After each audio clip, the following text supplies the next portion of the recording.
귀한 찬양으로 영광 돌린 호산나 찬양대에 감사를 드립니다.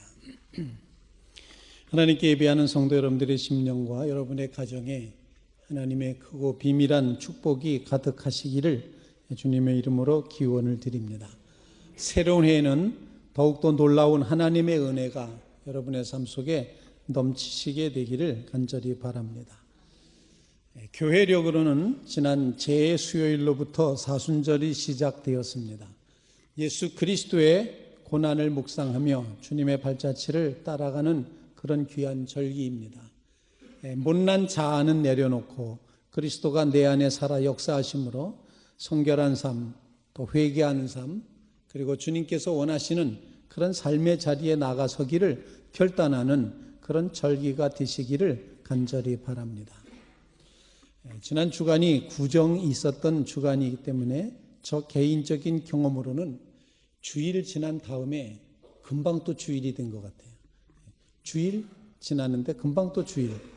그래서 오늘 하나님의 말씀은 너희 영토가 되리라 이렇게 정했는데 사실 새해 주시는 교우들을 축복하고 싶은 그런 마음에서 축복의 말씀이 될 수 있기를 간절히 바랍니다.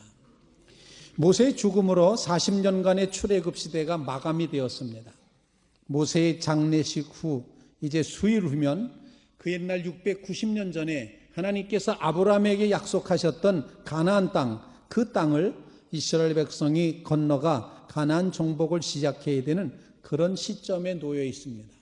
이때 이스라엘 백성들은 모압 평지에 진을 치고 있었습니다. 새해가 열리는 그런 시점에 하나님은 여호수아에게 가나안 정복의 사명을 다시 한번 말씀하시면서 위로하시고 권면하시고 동행하시겠다고 하시는 말씀이 오늘 본문의 말씀입니다. 너희의 영토가 되리라. 에베소서는 초기 기독교 시대의 아시아 교회의 중심지였던 교회에 사도 바울이 보냈던 편지였습니다. 사도 바울은 2차 전도여행 당시에 단기간 잠깐 동안에 잠시 머무르면서 에베소에서 복음을 전해왔습니다. 그리고 브리스길라 아굴라 부부에게 그 에베소 신앙 공동체를 남기고 떠나갔다가 제3차 전도 여행 때 다시 에베소에 들려서 2년 3개월, 최소한도 2년 3개월 정도 머물면서 주님의 복음을 전파했습니다.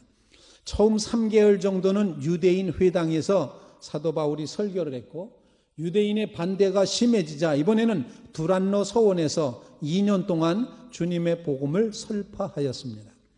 이 복음 전파를 들은 사람들 중에 에베소의 마술사, 점쟁이라고 표현할 수 있는 마술사들이 자기들이 의지했던 책들을 불태워 버리면서 개종하는 역사가 이루어졌습니다.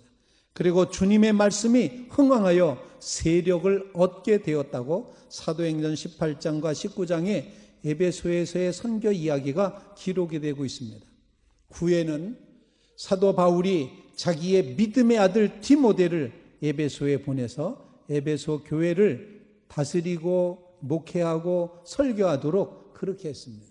그래서 디모데 전후서는 바로 에베소에서 목회하고 있는 디모데에게 보낸 편지가 됩니다.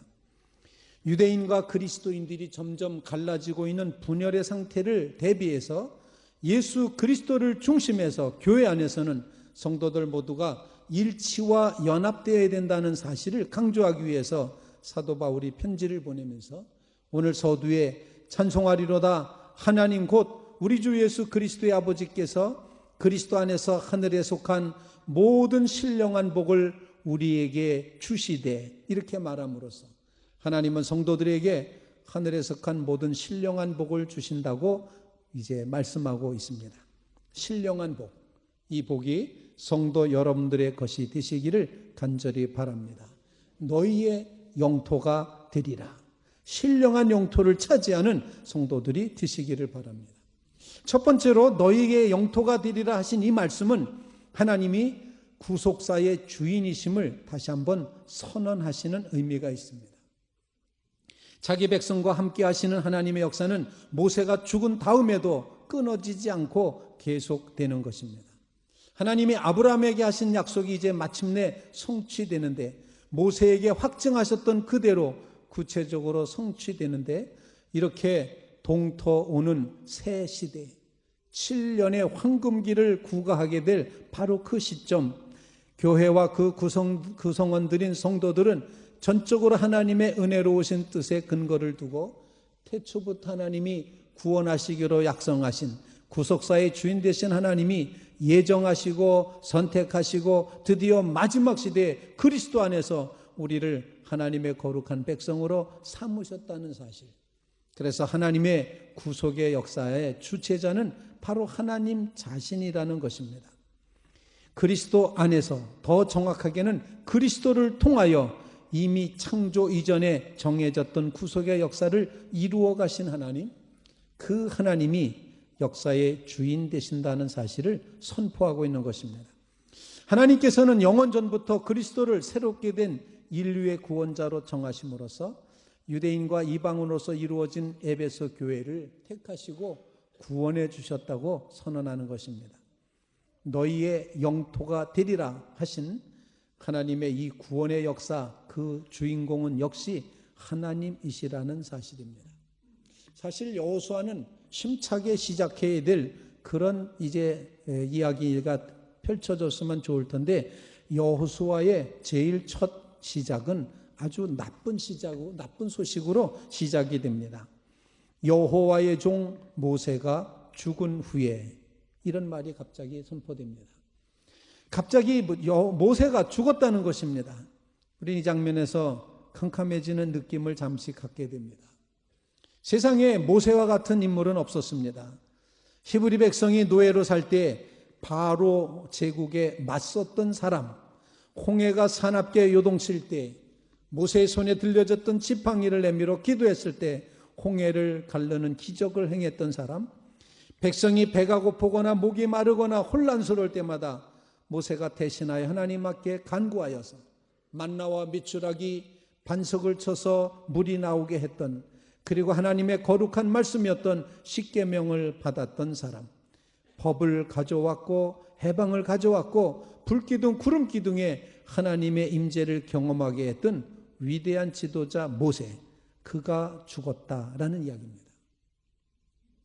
세상에 빅토리아 여왕이나 나폴레옹, 알렉산더 대왕 같이 다 자기 백성에겐 영웅이었겠지만 히브리 백성들에게 모세는 영웅 이상 그 어떤 분이었습니다.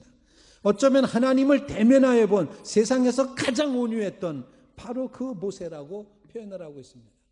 그런데 그 모세가 죽었다는 것입니다.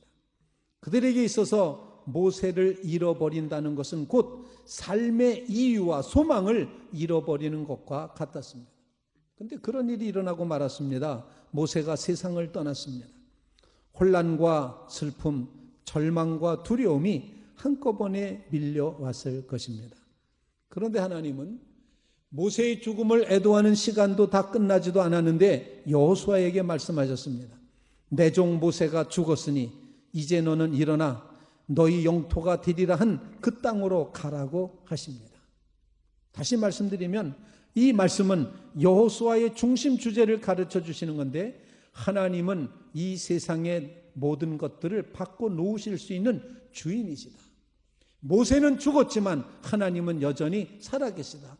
지도자는 같지만 진짜 지도자는 여전히 역사하신다. 구속 역사의 주인이 하나님이시라는 사실입니다.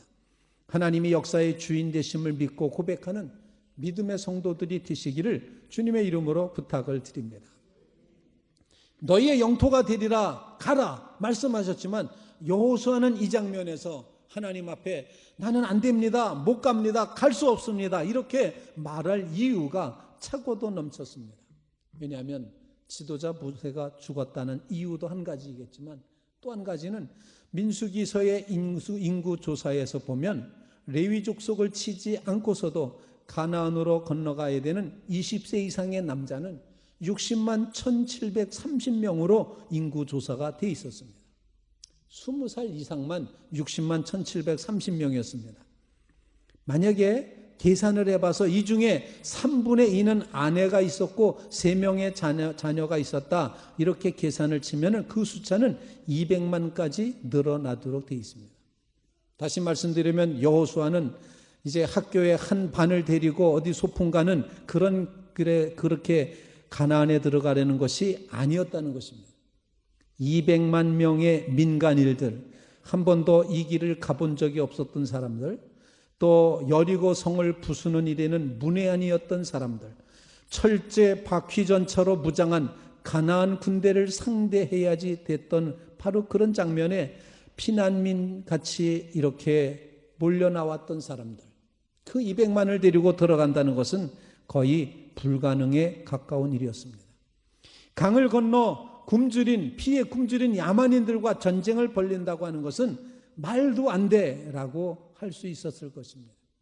거기다 건너가서 만나야 됐던 아모리 사람들, 브릿 족속, 히위 족속, 여부스 족속, 가나안 족속, 이 아모리 족속들은 우리에겐 생소한 이름일 수 있지만 히브리 백성들에게는 치가 떨리는 공포를 자아내는 이름이었습니다.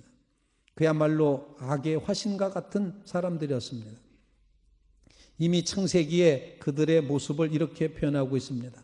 내 자손이 4대 만에 이 땅에 돌아오리니 이는 아모리 족속의 죄악이 아직 가득 차지 아니함이니라. 창세기 15장 16절에 그렇게 말하고 있습니다. 아모리 족속은 8세기 동안, 그 긴 세월 동안 사악한 문화를 발전시켜서 땅에 갓난아기를 죽여 제물로 바쳤고 밤낮으로 술판이 벌어지고 사악한 마술과 우상 숭배가 성행했고, 그리고 아가씨를 제물로 바치는 그런 족속이었습니다.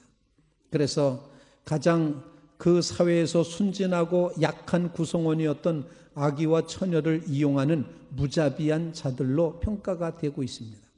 그 어떤 족속보다도 악한 족속, 이 땅에서 있어서는 안 될 시가마를 족속이라고 신연서로 추정되는 주전 2세기의 문서에도 아모리 족속을 그렇게 평가하고 있습니다. 그리고 그들의 키가 지금 히브리 백성들 키보다 훨씬 커서 스스로 보기에도 메뚜기 같으니 그들의 보기에는 더 그러할 것이다 라고 평가될 만한 그런 사람들이 아모리 사람들이었습니다. 이렇게 보면 여호수아는 못 갑니다, 할 수 없습니다, 말도 안 됩니다, 이렇게 말할 이유가 충분했다 보여집니다. 모세가 죽었고 이제 칼을 잡을 줄도 모르는 사람들이 태반이고 가나안 거인들이 한입거리밖에 되지 않는 우리 갈 수 없다고 해야 될 그 시간. 하지만 여호수아는 떠납니다. 일말의 공포도 스며들기 전에 하나님은 믿음의 이유를 주시는데, 이제 너는 이 모든 백성으로 더불어 일어나 요단을 건너 내가 그들 곧 이스라엘에게 주는 그 땅으로 가라. 너희의 영토가 되리라. 내가 줄지 모르는 땅이나 너희의 힘으로 얻어야 될 땅이라고 하지 않으시고 내가 그들에게 주는 그 땅이라고 표현하시면서 그 땅으로 가라. 내가 주었노니 너희 발바닥으로 밟는 모든 땅을 내가 너희에게 주었노니 너희의 영토가 되리라. 구속의 주인은 하나님이시다. 역사를 주관하신 분은 하나님이시다. 택하신 백성에게 너희 영토가 되리라고 하신 하나님이 주인공이심을 오늘 선포하고 있습니다. 불가능의 조건들을 많이 댈 수도 있지만, 그러나 우리가 믿는 하나님이 역사의 주인이심을 확실하게 믿고 나가는 주의 성도들 다 되시기를 주님의 이름으로 축원을 드립니다. 둘째로 너희의 영토가 되리라 약속하신 이 말씀은 신령한 복, 기업과 유산을 이미 허락해 주셨음을 믿으라 하는 것입니다. 이미 주셨다는 겁니다. 하나님의 언약은 이미 성취되었습니다. 가나안 땅은 이미 명의 변경이 끝났습니다. 정복은 기정사실이 되었습니다.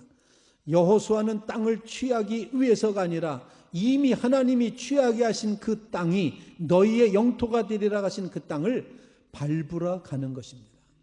밟기만 하면 되는 것입니다. 승리는 너무도 분명하고 확실했습니다.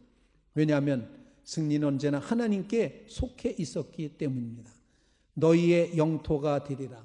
신령한 복이 너희 것이다. 오늘 신약성서 에베소서 1장 3절에 나오는 신령한 복은 하나님이 부어주시는 복의 성격을 표현하고 있는데, 물질과 함께 영적인 복 두 가지를 다 의미하게 됩니다. 성령을 통하여 주시는 영적인 축복, 즉 죄인이 구원받는 축복을 허락해 주시는 것입니다.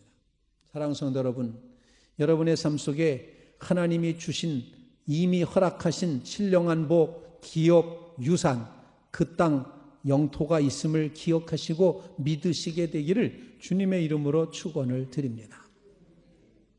전 제 마음속에 갑자기 깨닫게 되는, 저는 주로 거울을 쳐다보면서 깨닫게 되는데, 언젠가 제 거울 보고 춤췄다 그랬죠. 그런데 거울을 보고 갑자기 저의 마음속에 깨달음을 주시는데, 이런 깨달음을 주십니다.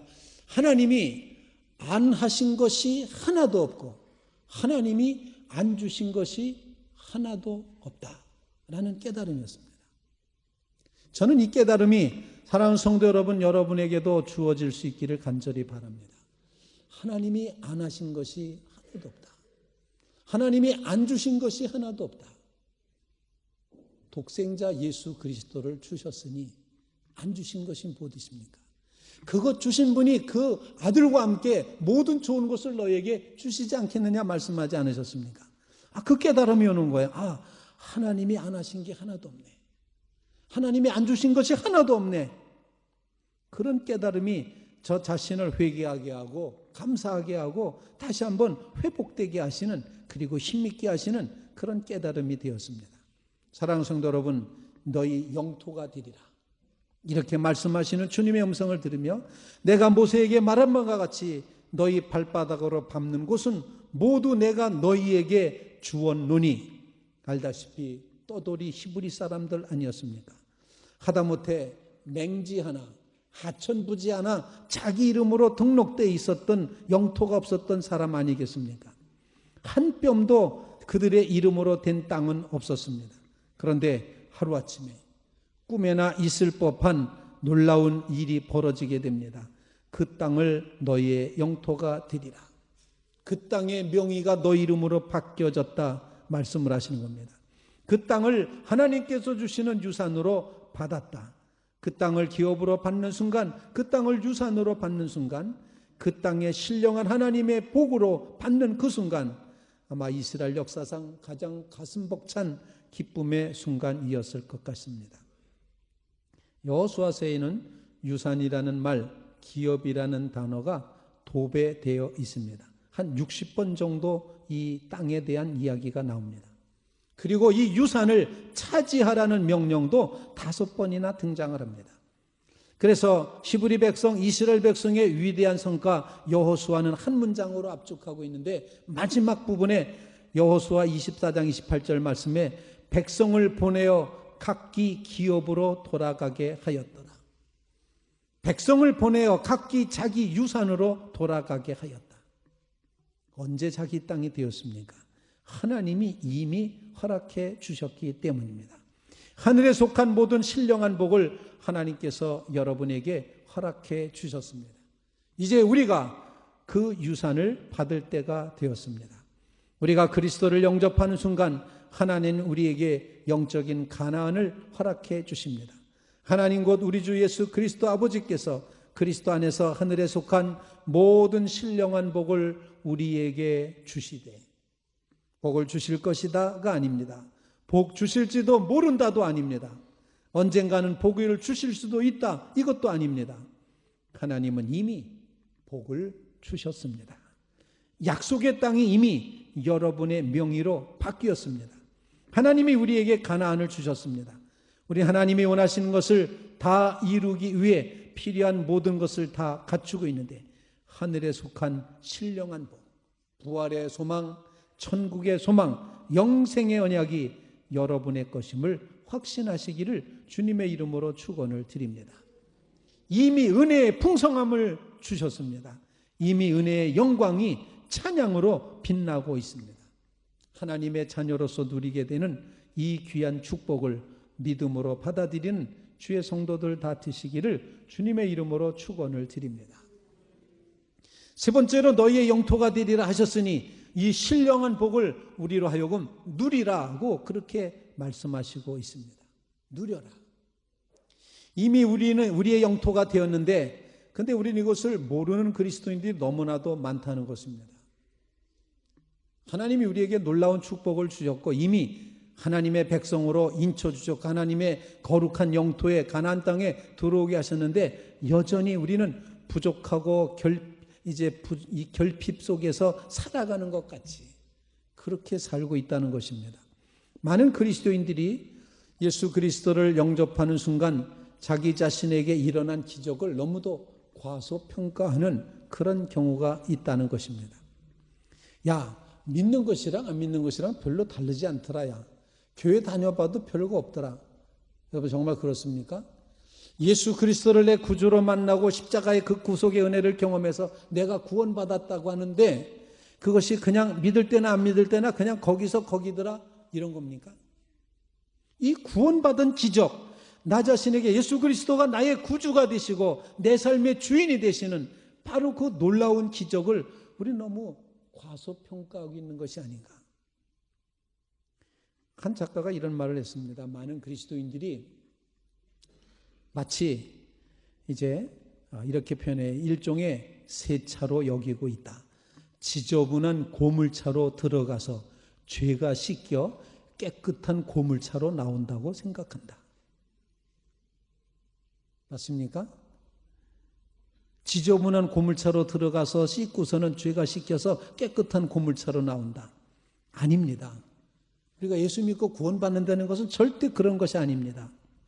마치 연료를 많이 잡아먹는 고물 엔진을 차체에서 완전히 드러내고 최고급의 엔진을 장착하는 것과 같다. 하나님은 악과 반역으로 찌그러지고 갈라지고 망가진 우리의 낡은 엔진을 반짝거리는 새 엔진으로 교체해 주신 것이다. 하나님은 우리 안에 그리스도의 심장을 집어넣으셨다. 그런즉 누구든지 예수 그리스도 안에 있으면 새로운 피조물이라. 이전 것은 지나갔으니 보라 새 것이 되었도다. 누구든지 그리스도 안에 있으면 그 사람은 예수 그리스도의 심장을 가진 사람이다. 그래서 보라 새 것이 되었도다. 사랑하는 성도 여러분, 예수 믿는 이 기적을 너무 무가치하게 여기지 마시기를 간절히 바랍니다. 과소평가하지 마시기 바랍니다. 우리는 그저 지저분한 차가 고물차가 들어가서 깨끗한 고물차로 나오는 게 절대로 아닙니다. 지저분하고 더러운 고물차로 들어갔지만 완전히 새로운 엔진에 새로운 심장을 타고 나온 새 사람이 되었다는 것입니다. 이 축복이 우리에게 있는데 이것을 누리고 살아야 될 줄로 믿습니다. 이미 받았습니다. 이미 갖고 있습니다. 이미 이 예수님의 심장이 우리 속에 생명력이 넘치도록 작동하고 있습니다. 우리가 모르고 안 믿기 때문에 효과를 못 볼 뿐입니다. 사랑하는 성도 여러분, 믿으시기 바랍니다. 예수님 심장이 내 안에 들어와 있음을 꼭 아시기를 주님의 이름으로 부탁을 드립니다. 하나님이 모든 선한 일에 너희를 온전하게 하사 자기 뜻을 행하게 하실 것입니다. 하나님이 생명과 경건에 속한 모든 것을 우리에게 주셨습니다. 우리는 이미 받은 것을 들고 가면 되는 것입니다. 가나안에서는 승리를 얻기 위해 싸우지 않습니다. 이미 승리한 상태에서 싸우는 겁니다. 광야에서는 부단히 애를 써야 됐지만 가나안 땅에서는 믿기만 하면 되는 것입니다. 광야에서는 하나님의 관심을 끌려고 애써야 됐지만 가나안에서는 이미 한량없는 하나님의 은혜를 받고 있습니다. 광야에서는 과연 우리가 구원받은 것인가 의심했지만 가나안에서는 구원의 확신 속에 살아가게 되는 것입니다. 사랑하는 성도 여러분, 여러분이 이렇게 하나님께서 허락하신 하나님의 자녀되게 하신 새롭게 태어나게 하신 이 놀라운 은혜를 귀히 여기고 감격하며 살아가는, 누리며 살아가는 성도들이 되시기를 바랍니다. 여러분이 예수 믿고 구원받는 그 순간 여러분은 하나님의 가문에 들어온 하나님의 자녀가 되었습니다. 영접하는 자, 곧 그 이름을 믿는 자들에게 하나님의 자녀가 되는 권세를 주셨습니다. 여러분은 가족입니다. 하나님의 가족입니다. 하나도 빠짐없이 우리가 예정을 입어 그 안에서 기업이 되었으니 이제는 유자격자로 살아갈 수 있게 되었습니다. 이게 신앙의 놀라운 비밀입니다.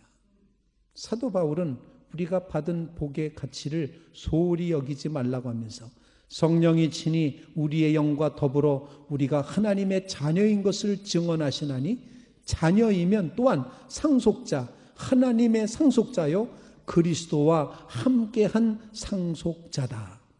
너희의 영토가 되리라 하신 것을 다 주셨습니다. 사도 바울이 즐겨 썼던 단어 상속자라는 말. 함께 유산을 상속받은 사람, 그리스도와 같은 유산을 받게 되었습니다. 나눠 주고서 다 남은 찌꺼기를 받은 게 아니라는 것입니다. 여러분의 받은 몫이 소량이 조그만 것이 아니라는 사실입니다. 하나님께서 주신 이 상속받을 것, 함께 그리스도와 함께 상속받을 것, 그것을 주셨다는 사실입니다. 여러분의 삶에 이 놀라운 유산을 누리며 살아가는 주의 백성들이 다 되시기를 주의 이름으로 축원을 드립니다. 우리가 그리스도와 함께 한 공동 상속자인데 왜 이렇게 힘겹게 살고 있습니까? 왜 이렇게 이제 완강한, 정말 하나님의 평강이 우리의 유산이라 그러는데 왜 이 어두움의 감정, 결핍감의 감정은 뭐란 말입니까? 예수님처럼 기뻐하며 살아야 될 우리가 왜 소화불량에 걸린 당나귀처럼 무거운 발걸음으로 터벅터벅 걸어야만 되는 것입니까? 휘파람을 불며 걸을 수 있는 길을 왜 쩔뚝거려야 되는 것입니까? 사랑하는 성도 여러분, 유산을 여러분의 것으로 누려가시기를 주님의 이름으로 부탁을 드립니다. 최근에 얼핏 봤더니 CNN 뉴스에서 북한에서 내려온 올림픽 대표단이 한국에 와서 처음 보고 놀랐을 걸 10가지를 적어놓고 있습니다. 10가지를 보고 놀랄 거랍니다. 거리의 미술, 거리에 설치된 예술작품의 다양성을 보고 놀랄 것이다. 북한은 그렇지 않다는 얘기죠. 외국인이 많은 것을 보고 놀랐을 것이다. 음식이 풍부한 것을 놀랐을 것이다. 자기네들은 닭고기나 돼지고기나 정말 1년에 한두 차례 먹을까 말까 한데 차고도 넘치는 음식을 보면 놀랐을 것이다. 수송수단을 보고 놀랐을 것이다. 아마 KTX를 얘기하는 것 같습니다. 이동의 자유를 보고 놀랐을 것이다. 전화와 인터넷을 마음껏 자유롭게 쓰는 것을 보며 놀랐을 것이다. 만약에 TV를 보았다면 그 다양한 TV 프로그램에 놀랐을 것이다. 밤길에 가로등이 밤새도록 불 켜진 것을 보고 놀랐을 것이다. 자동차가 너무 많아서 놀랐고, 그리고 전기가 껌뻑껌뻑거리지 않고 정상적으로 공급되는 것을 보고 놀랐을 것이다. 그렇게 적어놓고 있습니다. 경제 규모가 40배 차이가 난다고 말합니다. 하나님은 모든 필요를 우리에게 채워주시겠다고 약속하셨는데 왜 우리는 여전히 걱정하며 초조해하는 것입니까? 그것은 바로 우리가 유산에 대해 모르거나 유산을 믿지 못하기 때문 아니겠습니까? 사랑하는 성도 여러분, 2018년도 이제 명실공히 2018년도 새해가 되었습니다. 여러분이 받으신 가나안 땅의 축복, 이 유산을 분명히 깨달으시고 분명히 믿으시고 마음껏 누려가는 믿음의 성도들 다 되시기를 주의 이름으로 축원을 드립니다. 너희의 영토가 되리라. 주님 감사합니다. 나의 영토 삼겠습니다. 이런 결단으로 나아가는 아현종합교회 모든 교우들 되시기를 주님의 이름으로 부탁을 드립니다. 기도드리겠습니다. 걸어가신 주님, 우리에게 허락하시는 은혜가 너무나도 크고 신령한 복을 주셨습니다. 소홀히 여기지 말게 하시고 또한 깨달아 알게도 도와주시고 굳건히 믿게도 도와주셔서 이 유산을 누려가는 믿음의 세대가 되도록 복내려 주시옵소서. 역사의 주인이신 예수님의 이름으로 기도하옵나이다. 아멘.